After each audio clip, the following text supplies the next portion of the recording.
Ramish, following on the youth, I've seen a few of the young people, as well as some older ones, appointed one-day senators, temporary senators, given a few hours jobs. Tell me what is the criteria or what you know about this. Well, being appointed a one-day senator or a senator of temporary by Pandey is to show, it's his form of showing unity. So it come like Austin Charles. He joined the party and a big this and a big that, and the United National Congress, the A-team, or what they call it, UNC Alliance, and he used Charles, of course, and then where is Charles now? In the dog pen, alright, and that's what he does. He shows the public, Gopal McNichol, PNM, fired, cop, can't make it. Where she end up? The bottom of the barrel, UNC. All of a sudden she's this big, wow, senator. Why? PNM don't want you, the COP don't want you. You end up in UNC and use this big senator, they have all this press conference. Miss Sharon, just a matter of time before you go. And all the rest of the one day. Unless you're faithful and you're dedicated like the Wade man, Nanan and Kernahan. It's the only three people that stay all the time. You understand? Other than that, forget it. Nanan was promised the senatorship to give up his seat for Ramish. He was promised that before. I was there, he was promised that. But he don't run for his seat because they know he would lose. So they say, we'll make you senator and deputy to Wade man. That's why he sits next to Wade man. And so now look, Kernahan in the Senate longer than him. But a senatorship is just like, hey, we drinking and we liming, and I say, hey, how much now? Give my daughter or my son, or hey, give me a chance today. That's how we do it. Most of the time a senator is appointed is because of some drinking or eating thing, and a name pop up in the barrel, and that's it. It's a false way then. They're trying to show the nation, they have this one and they have that one, and the youth this, and the building this and the building that. Really, if you really want to build a party, you want to show the nation, you appoint somebody for 10 days and a 1 day and all that kind of thing. Come on, man. How long you say riding out to the sunset for the party to progress?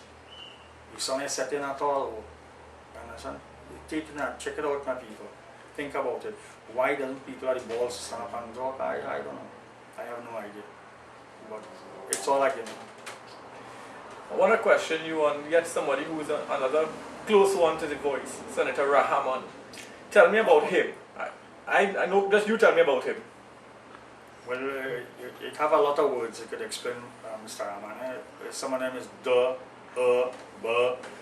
Now he used to write letters, articles on the newspaper.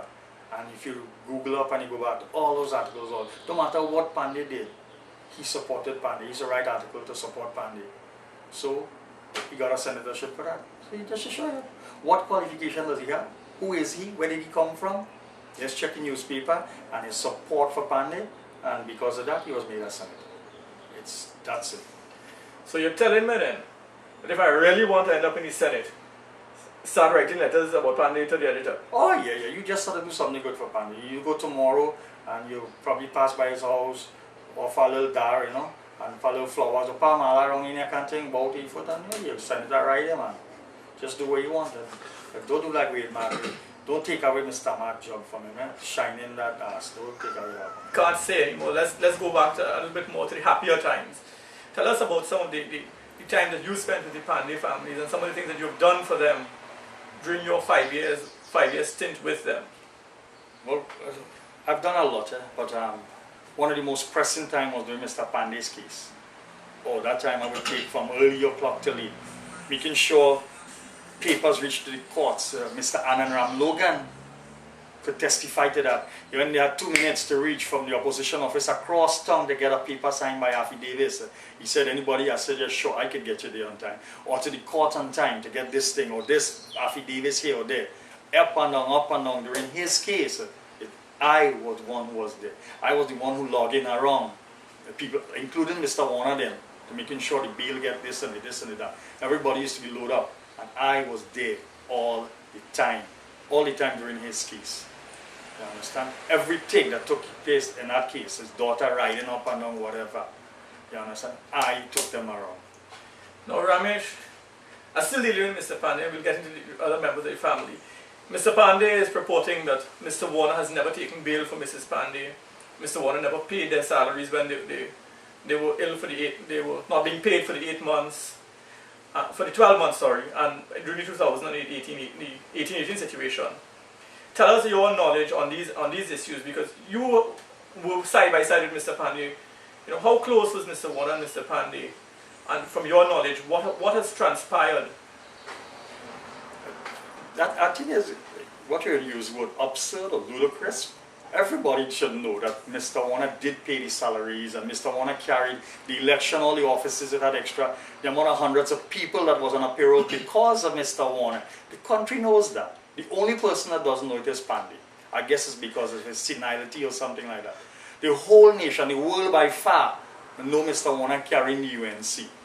You understand? It's only Pandey alone know that. And you could tell Pandey, the sun no shine, and he stand up there in the middle of the sky, he say no, is no, because he's Bastille Pandey. Now, Ramish, I want to touch on another subject.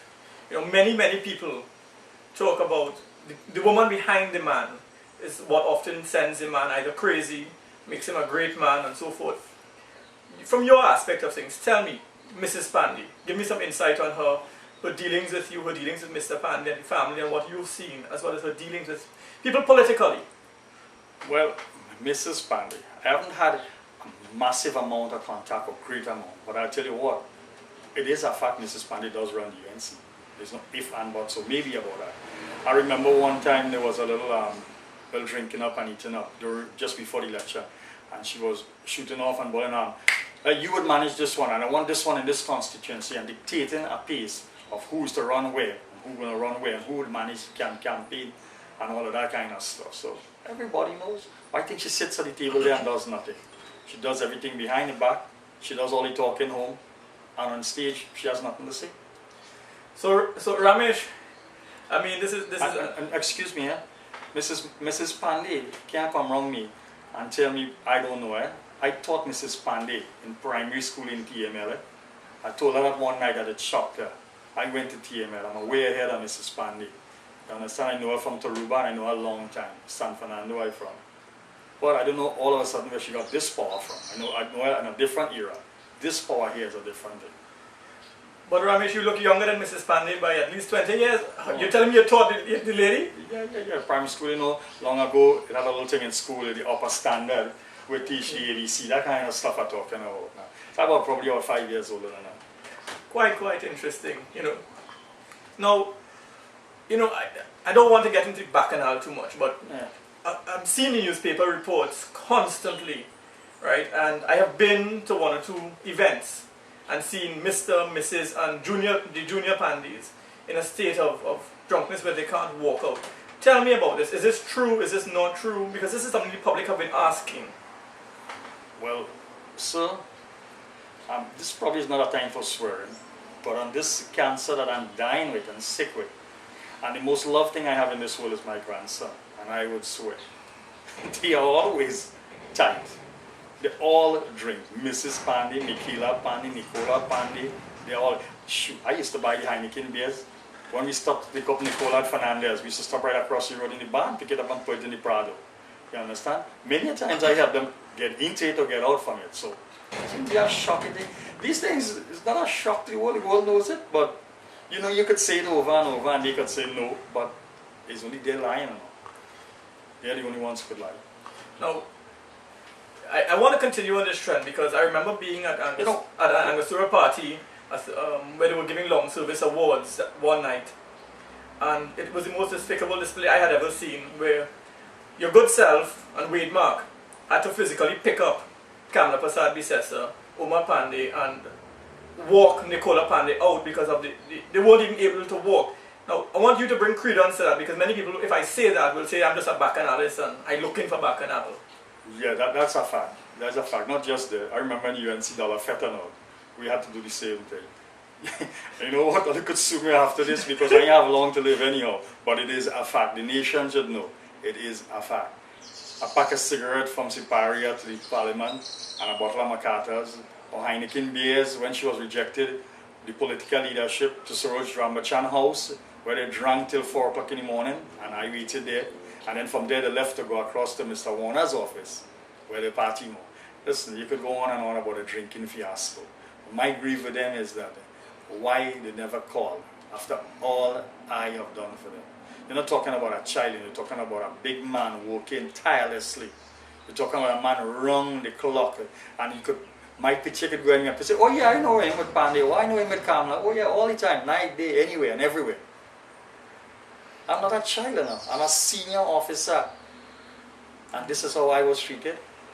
Now Ramish, you know, you're all right to have a grievance, and what I can say to you is that we at The Voice are going to do our best to make sure that you get help. I want that to go on record.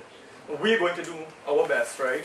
I know you have some certificates here that we will run. Yeah. You have so many of them for being trained, and just go through them quickly with us and tell us about them. This is like, you can read it, Reconnaissance Commando. This is what Pandey boasts about. He has my resume and how good I am. Recondo, a Recondo 91-3. Recondo stands for Reconnaissance Commando, trained by the United States Green Beret and Army Rangers. You understand? Look at this. Physical fitness. I taught martial arts. Perfect score. 300 out of 300. Certificate of achievement. If you read the fine writing, distinguished graduate above and beyond other soldiers in his battalion. There you go again. Company letter. Letter again for achievement, the perfect score. This is how good I was. This is just some. I was a member of this. This is elite. I was a member of the elite, the selected few, the honor guard. Honor guard are the ones who stand outside the president's house, protect presidents and prime ministers in the United States. You understand? And then he want to pass on me, take me here for a job. This is a certificate of affiliation with the United States Ordnance Corps. I am a bomb disposal specialist. I could create and put anything from Semtex, RDX, HMX, PTN, C2, C4, nitrate, cellulose. I could do it. This is my graduation certificate from the Army. And this is me getting ready here, myself, to go to Iraq.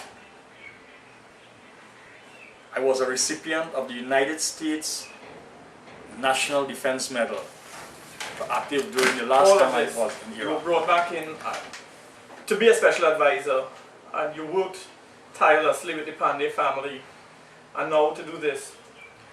You know, this is your time to vent. I'm giving you your time, not only vent, but speak. And tell me about how you feel now. And let's deal with Kamla Prasad Bisesa before we go into exactly how you feel, because this is a woman that I admired for many, many years. And she was, you know, my choice for political leader about 2 years ago, a year ago. And when I saw things progressing and happening, I changed my mind. You know, I wanted betterment for the party. But you have worked with her more closely than I have.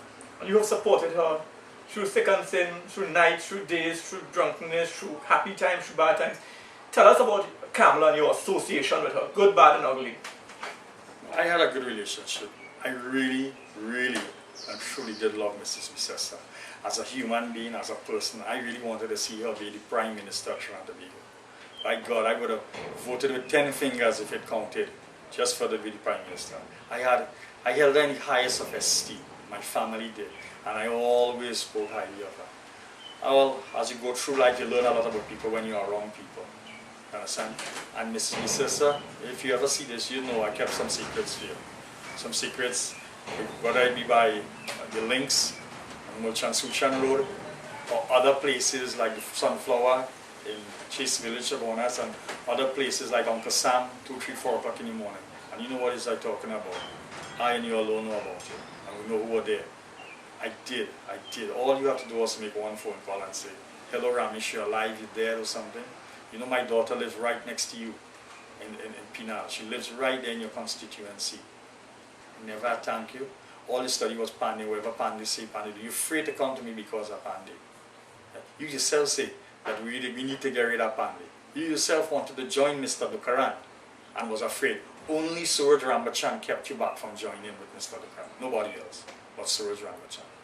Ramesh, that statement, I want you to make that statement slowly and clearly again, because when I said it, that Kamla was building a relationship with the COP, again I was thought to be a bacchanalist and a madman. And you know, Mr. Pandey, once you don't toe his line, you're mad, you're crazy. Are you saying categorically that Kamla Prasad Bisesa was about to join the COP and has an affiliation with the COP? Yes. Yes, she was there. She was already ready to go, especially after she wasn't given the political leadership. Now, if she was given the political leadership, she would have found a way, a democratic way, to get around, to bringing everybody together. But after she was refused, she wanted to go right away. The first person she called after she refused was Suraj. And Suraj talked her out of it. He's the one who told her, hold on, and this would work, and that would work, and that would work. You understand? And she did. So Dr. Suraj Ratan Ramlochan, the mayor for Chaguanas, was the one who was responsible for the continued political abuse of Mrs. Kamala Prasad Bisesa by Mr. Pandey. Of course he is. He's the man behind everything. I don't know, somebody says he's up on it. I doubt that very much, because I could tell you some secret about him and his house. But anyway, Suraj Ramlochan is the reason that Kamala didn't go to the COP. That night when I took her home to his house, after she was refused the political office. What happened that night? I mean, it was a sad night for the politics of the UNC alliance when Mrs. Bisesa was refused the political leadership. I mean, you took her home after. What was her mood? What was her sentiments? How did you feel at that point in time as well? It was a very, very, very sad moment. You would see me on TV back then, holding the door, waiting for her to come into the vehicle at Emerald Plaza. And as she got in, she said, look, I need something to drink. So I stopped at the first bar, picked up a couple of 6-pack of Heineken. And she said, we're going to Suraj's house. We went to Suraj's house, and the party started there. He started to talk, and he spoke for hours and hours of why she should stay and why is this, and don't end up in the political graveyard like this one and that one. And, you know, he advised her to just hang on and stay. And she said, Dr. Gregory, and it's a fact, he was on the phone arguing with her coming on with it. Dr. Gregory wanted her out. Dr. Gregory told her about how Pandey was. She should have known better, but she didn't listen. She said, Ramish, I didn't listen. I said, man, that's not my concern, and you should have listened to it. That was it. Now, we all know her husband's position because Dr. Gregory Bisesa has been a powerhouse of a man standing behind Kamala. Oh, yeah. And I mean, you'll attest to that momentarily. And we know that he's been through her thick and thin. He's financed her campaigns. He's been the ideal husband towards her. And now I heard you made a comment a little bit about his displeasure with her staying in the UN. Give me some thoughts on what she would have expressed to you and shared with you on her husband's feelings about her and the politics. Dr. Gregory, first of all, is a fine man. I will always say that. I'll say it now and I'll forever say it. He's a fine man and gentleman. He was very displeased with her after she was refused the political leadership. But not just then. They've always tried to warn her about Pandey, and she wouldn't listen. She always believed that Pandey would give her. She told me on the way to Emerald Plaza that she was going to be the political leader, until that time that she was refused. And I think that was the only time that I've heard him carry on in the phone. And he was angry like hell. When he took her home that morning, that wee hour in the morning, he was outside there. He was pissed. He was. And I think he's still angry because he don't believe in Pandey. You notice he don't be around Pandey. He stays far from Pandey because he know the kind of person dealing with. It's sad that Pandey them go out there and they cry to these people in the nation. People actually believe them. It's sad that I used to believe them too. You know, and especially when they spoke, you know, Mr. Rees, they talk about this, he wants to live a legacy or a dynasty of, you know, these Gandhi people in India, from Gandhi to Gandhi to Gandhi, and he thinks from Pandey it goes to another Pandey and another Pandey and another Pandey, and the political leadership will be hanged up. Well, I tell you what, if Mrs. or Miss Michaela Pandey thinks she would ever get a hold of the leadership of the United National Congress, that would be a Pandora's Day. You know when the Pandora box opens? Yes. Because, boy, let me give you some names. I'll give you some names, Miss Pandey, if you ever watch this, to remember. Jai Mangal, Rahman, Charlie, just 3 of them alone from San Fernando. Remember Charlie Bamboo Palace, Jai Mangal, Harry, and Rahman from the cloth store, and that nice house in Rambat village on the hill. Remember back in them days, I was the bodyguard for these young rich boys. You know, this is no secret at all, and I'm glad that you're willing to share because there has been many questions raised on at least 2 of the 3 Pandey girls. You know, Michaela and Nicola. The only 2 that we don't hear about is Mr. Pandey's first daughter who lives in Scotland because she's a lady, as you say, and Vastala, who is not in Trinidad, right? But give us some insight onto Michaela Pandey now, because this is a sore topic for me as well, Michaela being a very, very close friend of mine. Michaela Pandey is an opportunist. She has a Pandey name. Without the Pandey name, what does she have? She cannot be a lawyer in a court to fight anything because she won't win anything. What is she? A politician without the Pandey name? No. Without Pandey name. So she's fighting to carry on a legacy or to stay with that Pandey dynasty. But it's a fallen dynasty. Without the Pandey name, she's nothing. And the people in her constituency, if you go now and you do a survey in her constituency of what she has done there, or what she does for the people there, it's a set of talking. It's a set of talk. The first thing I remember, her driver came to me crying that she cut his salary by half. And the man is a big man with wife and children. He asked me for advice what to do. And I said to him, I said, Chris, you need to get out, talk to her. And he said, no, her boyfriend, Richard, there's some guy that walks around like some big badge on it. Putting through so many rumors that we've heard in the past. But I wish to leave that, Ramish, because this is really about you today, right? How has your ailment afflicted you over the last year? I mean, I know you were once a very strong and outgoing person. You were very charismatic, and I'm feeling a sense of downness from you. Gregory, cancer on the whole is one problem, and terminal cancer is a different thing. There's a problem nights I don't sleep. I take morphine, I take double shots sometimes. And all I do, in order for me to sleep, I have to walk. And I walk, and everybody who know me, my neighbors could tell you, they see me walking 1, 2, 3, 4. I walk till my body can't go no more, and then I go get a nap. You know, living with this colostomy, living in a state that there's other things, there's nothing works in me anymore, right, other than just the physical body going. It's a sad thing, the pain is tremendous. I have no support from any outside body. And this, there is something called the Cancer Society in Trinidad here. Yeah, boy, what a wash that is. They called me twice and said they'll get in contact and they'll get a counselor. And that is the biggest hogwash ever here. They should disband this Cancer Society, especially Miss St. Louis or St. Louis, who called from there 2 times, knowing the condition I had, never called back. And I called her one time and I said, well, I don't have a $500 and $800 to go to a Cancer Society fair. I have cancer. But apparently, Cancer Society is for rich and famous people who wants to dress up and go party and pretend, well, hey, we give in to something because they get a tax break. But really, go out and meet cancer patients like myself. You go out there and meet the poor people like myself who suffers with cancer. You'll be saddened. You'll be saddened to know the things they use for colostomy bags or Pampers or the things they use to clean themselves. It's an expensive thing. The government doesn't contribute it. The government isn't. Look, for the last 3 months I write in the Transport Commissioner. I got in contact with the Secretary, Miss Dick. Please highlight this, Miss Dick, and the Transport Commissioner, Mr. Cato, supposed to call me back concerning the tint on my glass. The tint is very important for me on my car. Right. Reason being, as I sit down in that car, this colostomy bag could full immediately. If this is filled up, that means I have to stop anyway in the road, on the side of the road, in the traffic. And then I have to lie down in that car now and take this off, clean it. That means I have to take off my clothes. I'll be naked in a car and cleaning it. You understand? So I need the privacy. The tint is not for gallery, it's for privacy. And I am begging. Now, I have been stopped many a times by police and license officers and things like that. And when I explain and I show them, of course they understand, they're gentlemen, but they keep repeating, all you have to do is get a letter signed by the Transport Commissioner.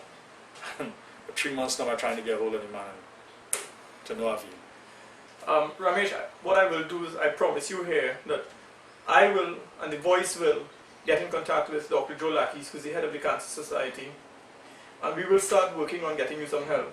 And we will also follow up with you, with Mrs. Cato and Mrs. Dick and everybody else in the transport division. Yeah, Mr. Cato. I have a letter for him, and I have it inside. And we will help you with that. Now, I wanted to make a little bit light of something. You know, you said that nothing works in you again, and it's basically just your heart ticking and your body that keeps going.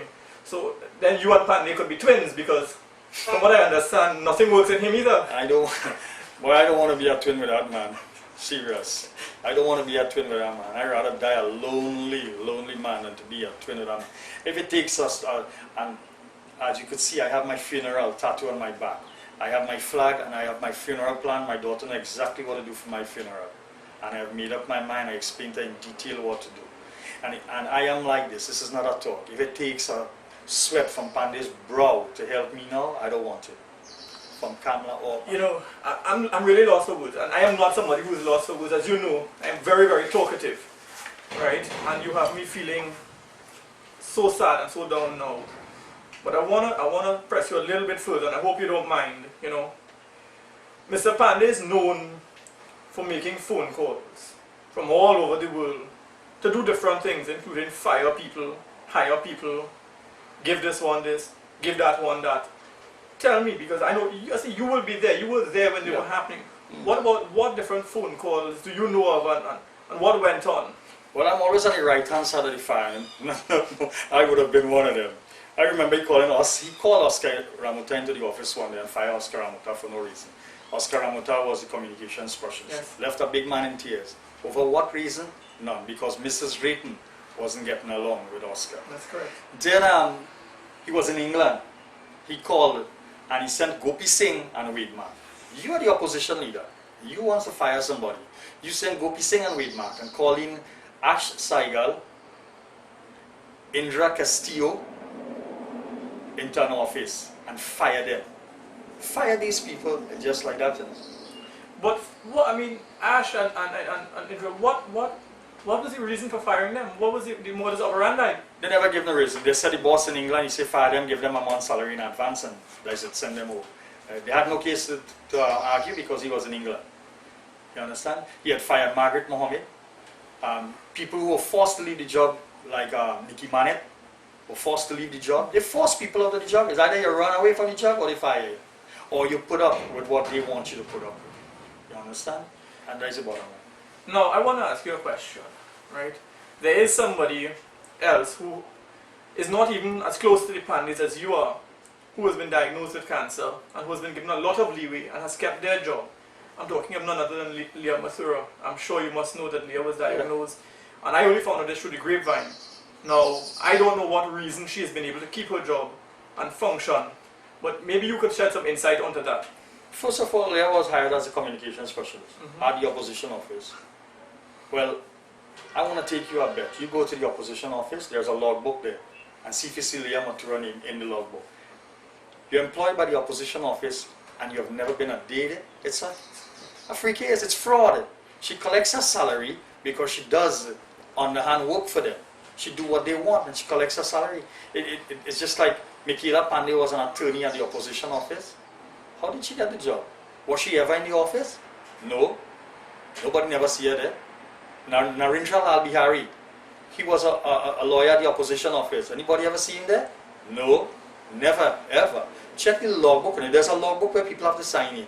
And look for these people collecting a salary from the parliament. The government are trying to go paying these people a salary to work at the opposition office. And ask, are they at the opposition office? No. You ever see them there? No. And they talk about fraud. Well, again, they talk about the England bank accounts. Now, if you ask anybody at the opposition office or people around the UNC, they'll tell you how bold I am. Yes, I'm bold. Apparently, usually say I'm a bully and I'm brave. And, you know, he likes that in me. Well, I tell you what, I started to voice myself. I openly stated that he needed to step down. Mrs. needed to take. Mr. Warner and he likes Ramish and they need to take the party to somewhere. I guess that is what popped my bubble. I was too outspoken. And, yeah, so that's the difference between, but they find another excuse now to say I couldn't perform my duty. If I couldn't perform a bodyguard duty, if I couldn't perform that as a senior officer and train, I could certainly do administrative duties. I have a university degree from University of Massachusetts in Boston. I went to college. I have subjects, more than most of them. In fact, more than all of them. I remember telling Beverly Drayton that I have more qualification than she has. You understand? But again, I am not Leah Mathura. I ain't whining and dining and eating and feeding the fire. I see if I have something to say, and you go and ask. Ask from the security guard to anybody in the building or the opposition or the parliament. Start with the parliament. And the people who work in the parliament say, oh yeah, he say what he wants to say. If he don't want to do something, he tell you don't do it. And if he had to say something, because I remember using the obscene against Sharma and Wade Mark. You understand? Because one time me and Wade Mark had an argument over a parking space, and I told him the only space we have is in the cemetery.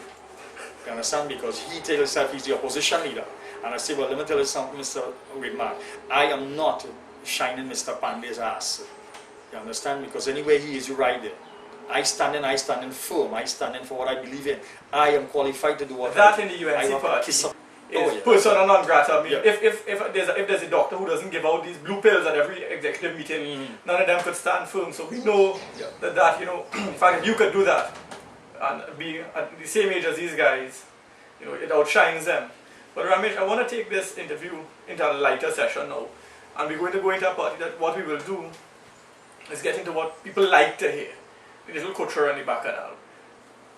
To keep away from calling specific names of the individual, but tell us some of the bacchanal that you have seen. I mean, I know you have seen a particular Southern MP with another political Southern MP and a deputy housing minister in a menage a trois, amongst many other things. So this is the light session where you get to laugh and tell your story. Tell us some of the stories that you've seen out there.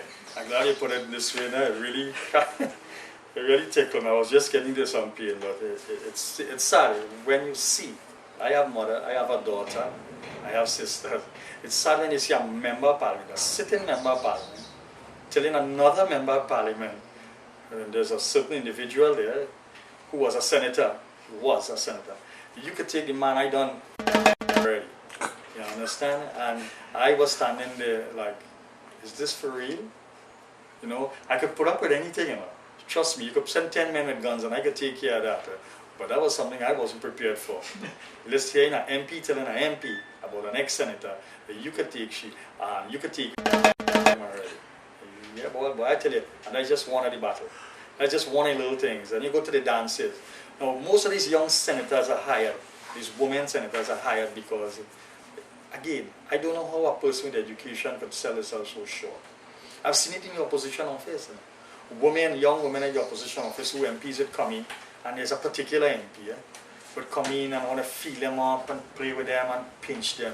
And yet there's a Southern MP, he would just barely spiritual. Pinching and squeezing and holding and touching, and it's like, is this for real?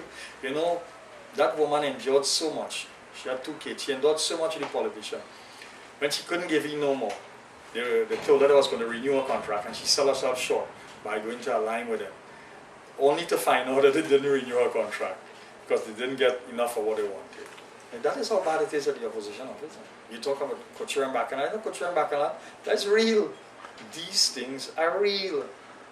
These things are real. If you don't do what they want, you're gone. Recently, a certain person in the opposition office and a man who was standing bodyguard for Pandey, recently, who is no longer there because he got fired, because he wasn't a big conjure with the person in the opposition office, and certain information was being traded and they want to know where it's coming from and who's selling and who's buying short. It was taking place right in the opposition. They talk about fraud, and they talk about who's selling who's short and who giving to who. Hello. Right there, the same people who talk about me, sitting right there. I didn't buy no motor car for no security man, that take it and run away, and then had to try to find back for it. And you know who I'm talking about. All of this secret, remember, I know. Because when all they were in positions, and all their back was against the wall, and all they wanted somebody to stand for them and get all you out there, it's me all this to come to. I used to ride the posse. I was head of the posse to bully somebody to make sure it didn't happen when nobody had matched it. I remember in Shagwanas, not too far from Jack Warner's office now, I had to go into an apartment to get you out one hour from the opposition office because the man was wanting to beat the shit out of you there. Things like that happen all the time. Especially after the meetings and they go to these little drinks ups and eat ups they have now. And then after the drink up and eat up, the bacchanal will start. Now Ramish, I want to poke you a little bit because there's somebody who I once looked up to, and he is the epitome of the Kamala spokesperson now. He was once a deputy political leader, and then he became a government minister, and then he became a mayor, and then he's running now for a councillor's position. So his going forward in life is really going backwards. And I understand that at one point in time, this well-known pundit's wife said to him, if you don't give up your outside woman, I'm going to leave you. Tell me, is this true? If I'm wrong, I will apologize, but tell me if this is true. Yeah, that's a fact, but he never gave it up though. He never did give it up. He walked away around that. He did. And tell you what, it's sad, I'm a Hindu.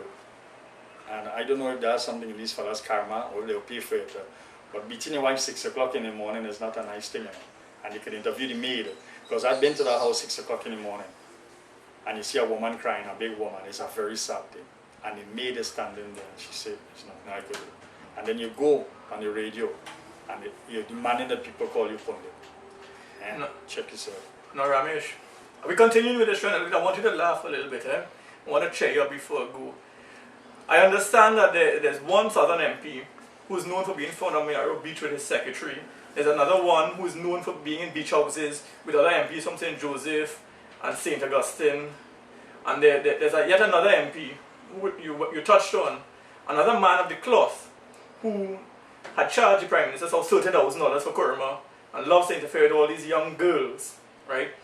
But some of the female MPs as well have been known for advancing people's careers. I mean, there's now a deputy political leader of a political party in Trinidad whose career started with a BMW from that particular Southern MP when they were drunk on stage talking about pipe and pipe. So tell me some of these stories that you remember. Well, that in its sense, I would really like to touch on it in true sense, but it's sad. It is a sad thing. Those people, you know, it's an orgy. Yes. Yeah, well, it's like an orgy there. I think that's the best explanation. That whole clip is like an orgy. Well, you will take it today and I will take it later. Or better all we take a wang bang tonight. You understand? And when the drink up takes place, it's like that. But that particular man in the cloth from South Two is still. Yeah, that man does use people. But you know, we don't need to do this interview. You know, you need to go down to the constituency and find out from people who young daughters. Serious, the people out there who young daughters were used for reasons of getting a little job. Small thing, you know, or to get into a school. And they use the name of the cloth, or they use this name and use that name. And then they'll jump on it, it's Mr. So-and-so. Yeah, I use Mr. So-and-so. Of course, I've seen it all. We've seen it. How much time we have seen whether it's the Tammy Baker and the Jim Baker, the All Roberts, or whoever do some kind of fraud, or Jimmy Swaggart, he touched the Gangalang too, and this fella's doing it, so what is the big scene? So it's a norm with it. I think this is not a big subject. If you think it's a big subject, I see it as a norm. I was there, it's a norm.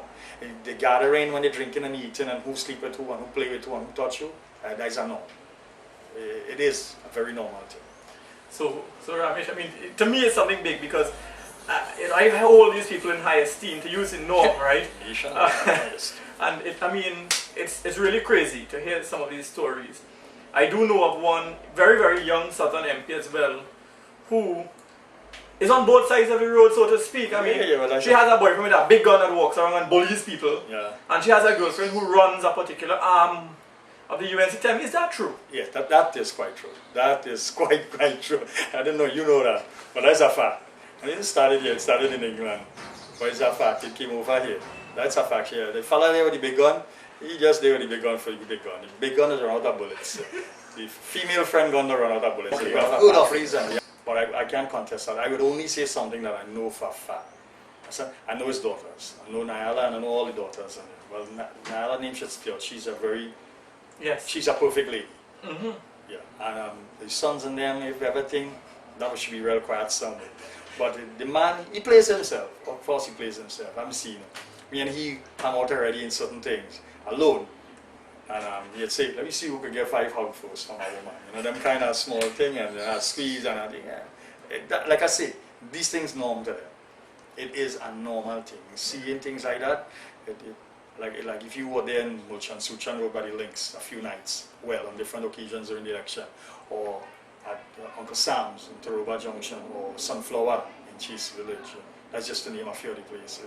Yeah, you'll be shocked, alright. 2, 3, 4 in the morning, we're going on. Now, one question before we bring this to a close, Ramish, and it's some information that came to me via my mailbox this morning.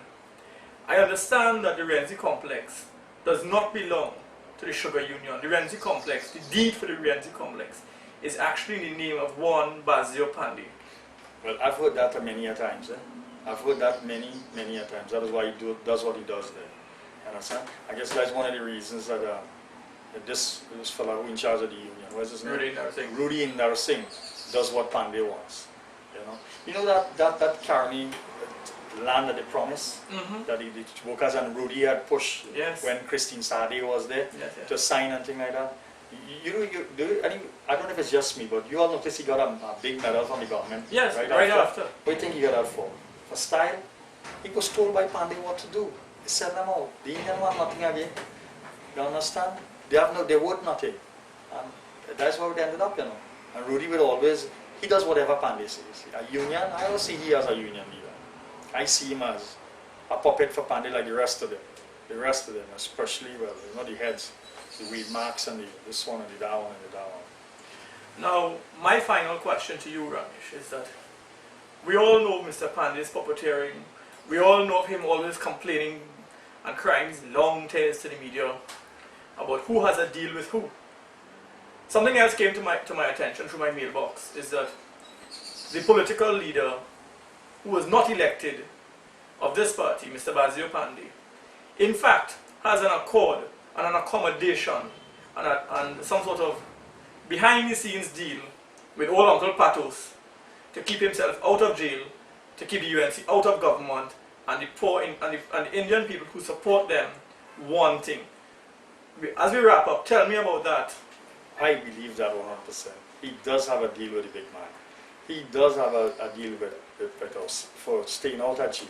And they will linger and linger and linger and linger. Of course he has accommodation. Why he doesn't want to come with any other political party with true unity? He talks unity on one hand, and then he lashes out on the next hand just to make sure that you're not there. He generally doesn't want unity because he's siding with this man. As long as this man stays in power, he stays out at jail. And I said there.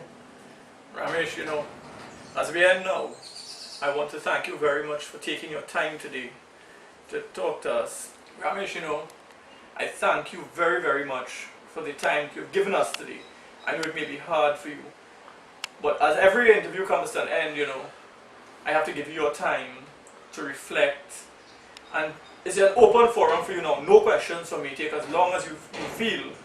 And talk your mind now. This is your turn to talk your mind for us to listen. The message that you want out there. Any messages you want to send to anybody.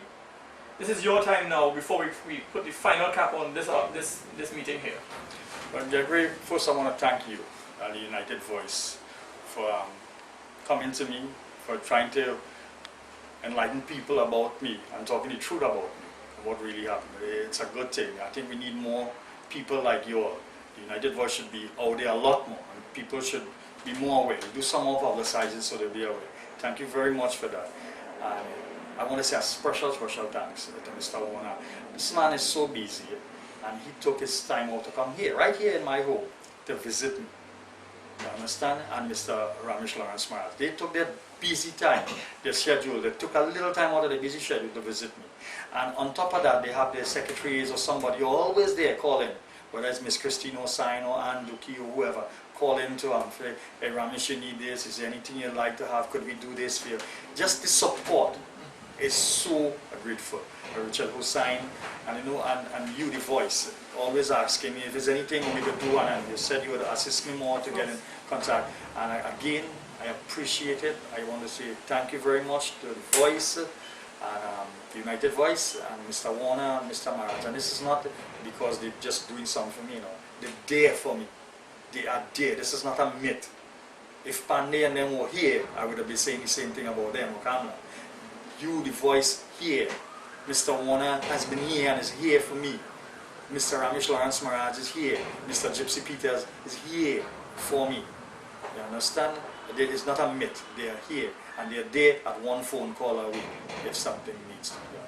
So thank you very much again. Now Ramish, I just remembered something that I really want to put in. When I was driving in here with other members of the team, and we were in our 3 vehicles coming to see you, we saw a little playing field, and we were talking about it a little bit earlier, and you didn't mention it.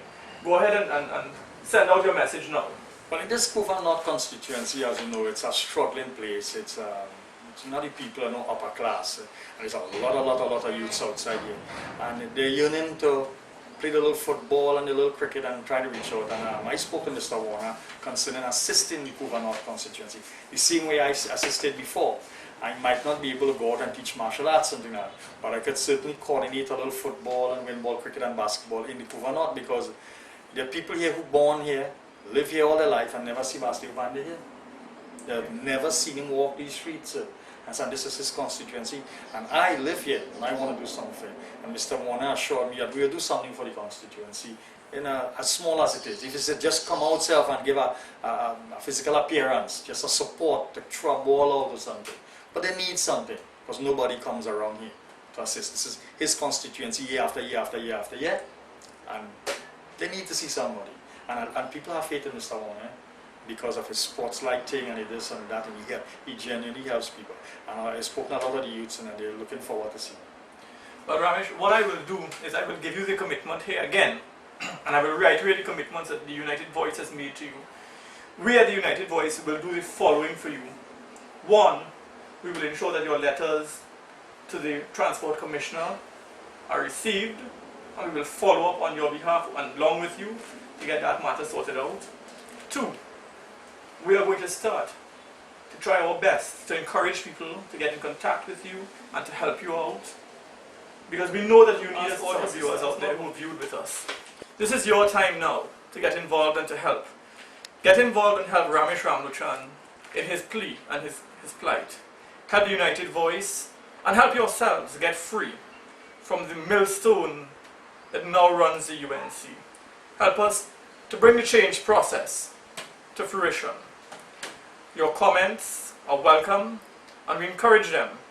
You can get in contact with us at our email address, which is theunitedvoicenews@gmail.com.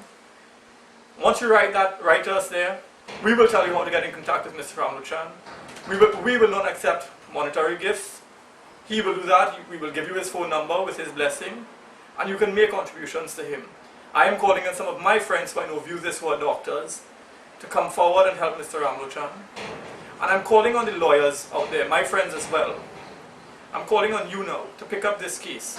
Here is a case of a man who was given 5+ years service to a family, who has been discharged illegally, and I'm sure that Parliament has not been aware of this. Let us take this case up. Let us help this man. Let us bring true justice to Trinidad and Tobago. This is Gregory Rees for the United Voice News.